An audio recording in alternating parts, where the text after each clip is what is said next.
You ready for this? Go for it. Your weapon will kill. The ultimate Forged in Fire matchup. You are the Forged in Fire champion. 2 champion blades in a deadly weapon showdown. It will kill. 20 blades, 20 champions. You decide the winner. Forged in Fire madness.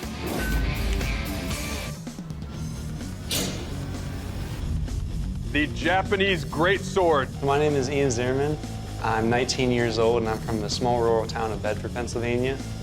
Probably what got me started making blades was just my dad being a carpenter. We made a lot of wooden blades. And I looked at him and I said, wouldn't it be cool if this was metal? And he's like, let's do it.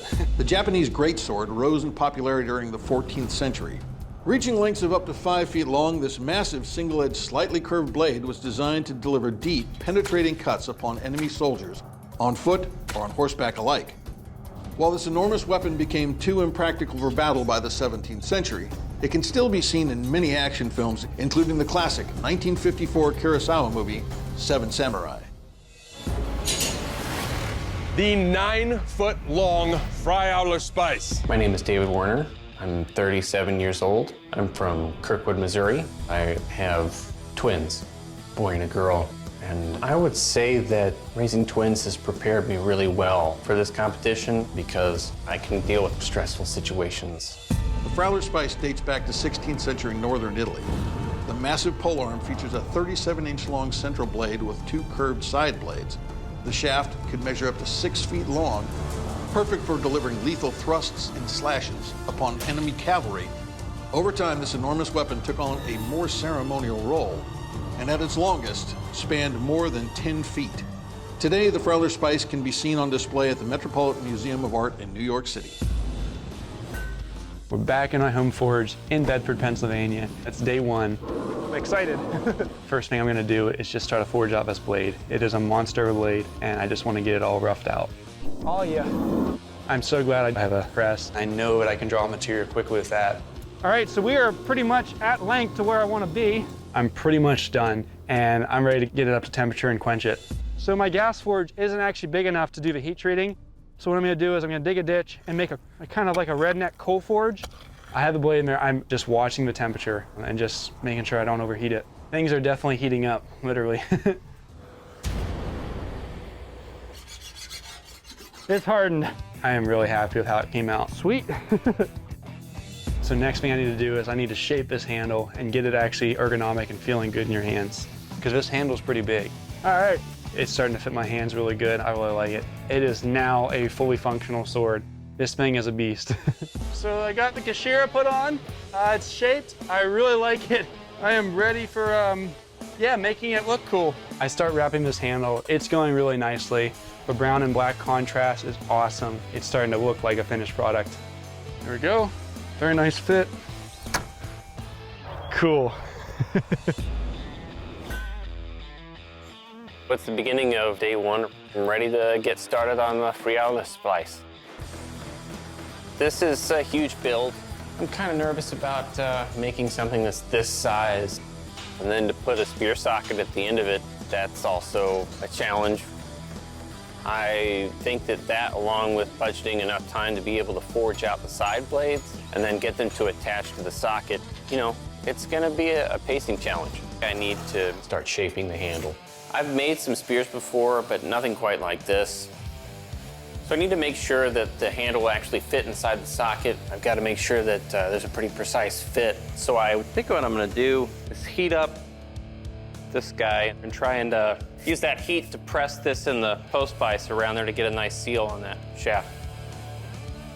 That's what I was going for yesterday. I got the blades quenched. I just need to assemble everything and sharpen it.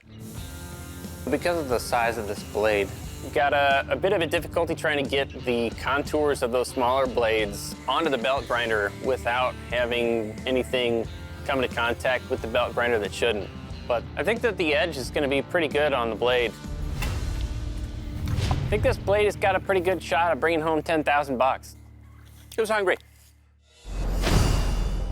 Bladesmiths, welcome to the dynamic keel test. That's with great disappointment that I have to say that I will not be able to wield your weapons to test it, But Dave Baker will be enjoying and doing your tests. Ian, you're up first. You ready for this? Go for it.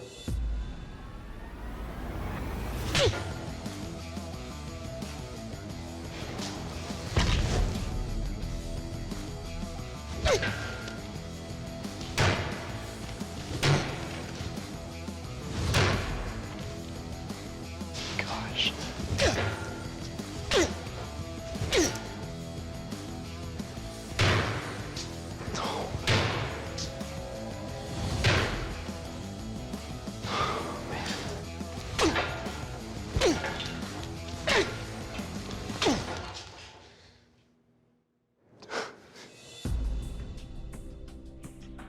So Ian, right off, scale-wise, perfect for my hand. The wrap is really well dialed in. Your blade, every single one of those cuts, it was deadly.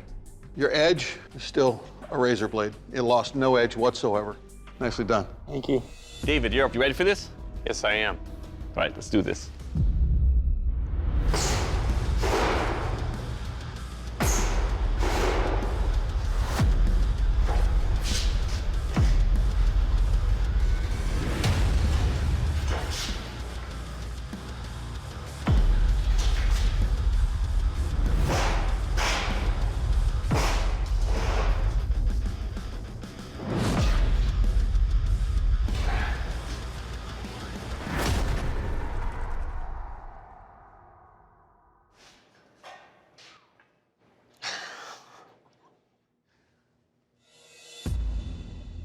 So David, when you're swinging a 9-foot weapon, it's pretty wild. It went into the pig with no resistance whatsoever. The blade, it's all still true, it's all still sharp. Nicely done. Doug, you got anything to add? Your weapon will kill. All right, bladesmiths, welcome to my dynamic test. The steel wind chime and fish slice. Ian, you're up first. You ready for this?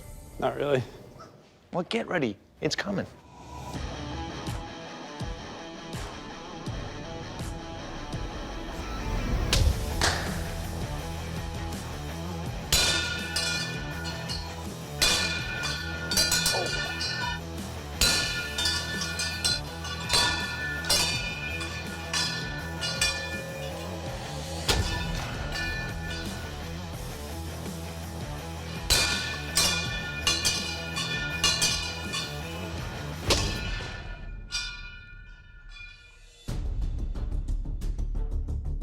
All right, Ian, first things first, I'm impressed. This edge doesn't really show much of any indication that it had been smashed into steel wind chimes. You know, you can see the cuts on all these fish are nice and clean.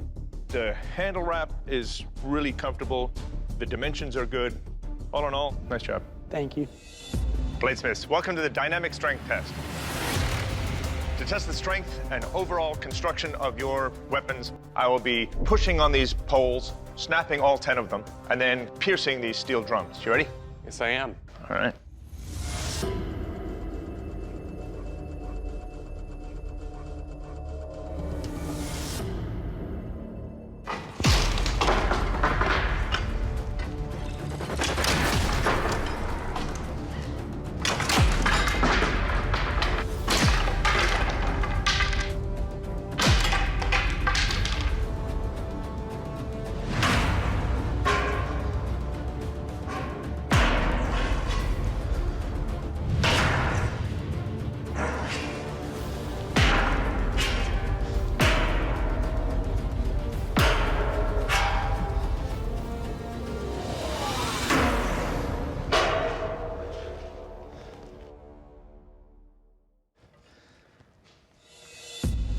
All right, David. Well, your blade held up great.